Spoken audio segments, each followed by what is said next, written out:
overactivity in the brain that leads to delusions, which are false beliefs. I think the CIA has embedded a computer chip in my brain, and nobody can talk me out of it because I know it's true. Hallucinations, which are false perceptions. I'm hearing voices, people are talking to me, but there's nobody in the room, or there's nobody in the room who's saying anything. And this is the main forms of so-called positive symptoms. You can also see disorganization of thinking, which means that people, by the way they speak, are having kind of disconnected and disorganized and sometimes incoherent thoughts. The second category of symptoms are what are called negative symptoms.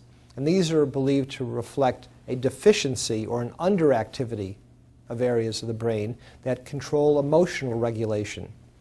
And these symptoms include lacking interest in things, lacking the ability to experience pleasure, the kind of what's called flatness of affect, meaning I talk, but I'm talking in this monotone and I don't seem to get excited, even if there's a tremendous parade or, you know, U2 is playing a rock concert or we're going to go to a movie or we're at a birthday party.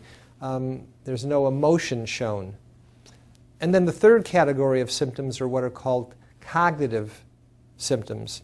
And this is impairment of the normal cognitive functions that we all use every day to perform our daily jobs and responsibilities. So the ability to remember things, to focus, to pay attention, to concentrate, to remember something, to make mental evaluations about problems.